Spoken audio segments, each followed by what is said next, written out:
تو کہا پھر شہزادے کو اندر کیوں نہیں بھیجا؟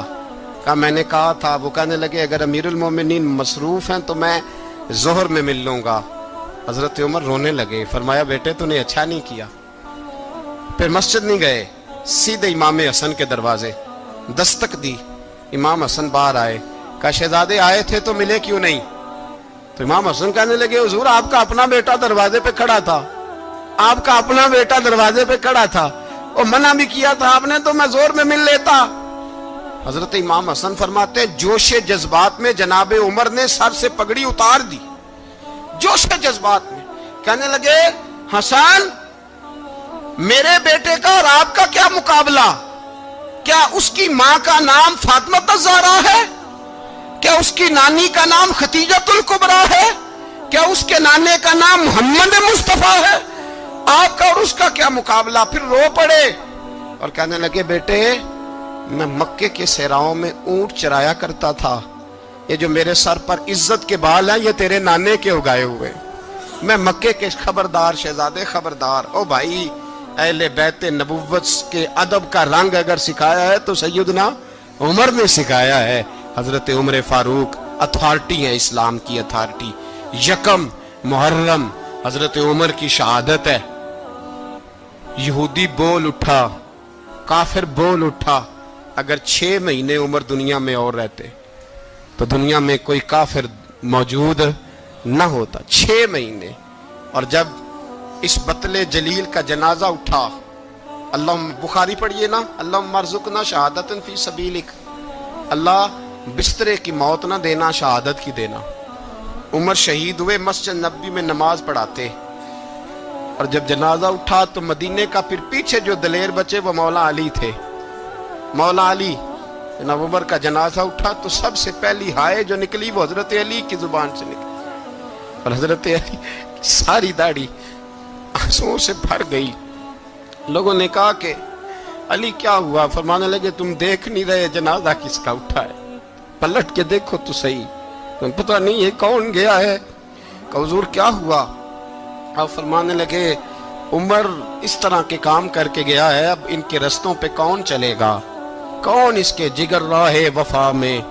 میں نقش ایسے چھوڑ آیا ہوں, میں جس منزل سے گزرا ہوں وہ اب تک یاد کرتی ہے. حضرت علی حضرت عمر کے جنازے پہ کھڑے ہو کے کہتے ہیں اللہ مجھے اس طرح کے عمل کرنے کی توفیق دے جس طرح کے عمر کر کے گیا. میرے بھائی بطل عزیز, بطل حریت حضرت عمر رضی اللہ تعالیٰ عنہ جو اپنی زندگی انقلاب والی گزار کے گئے. عمر جب دنیا سے گئے تو 80 دینار کا قرضہ تھا, 22 لاکھ مربع میل کا حکمران, اور اپنے بیٹے سے کہنے لگے بیٹے کوشش کرنا تیرے خاندان والے مل کے میرا قرضہ اتار دے, میری قبر پہ بوجھ نہ رہے, اور اگر خاندان والے مدد نہ کریں تو میرے دوستوں سے بات کرنا, وہ مدد نہ کریں تو پھر علی سے بات کرنا. ان کا پیار آپس میں اتنا, اور تو اختلاف ثابت کر رہا. 80 دینار کا قرضہ چھوڑ کر حضرت عمر دنیا سے گئے, اور جاتی دفعہ کہہ گئے میرے بعد میرے بچوں کو حکومت کے مشورے میں بھی شامل نہ کرنا, حکومت کے مشورے میں بھی میری اولاد شامل نہ ہو. اتنا بڑا شخص اتنا بڑا رنگ دے کے یکم محرم کو جب عمر فاروق کا وصال ہوا تو بیٹے سے کہنے لگے اماں عائشہ سے جا کے کہو میرا بھی نبی پاک کے روزے میں دفن ہونے کو دل کرتا ہے. ایک قبر کی جگہ ہے اماں جی نے اپنے لیے رکھی ہے, بخاری ہے بخاری.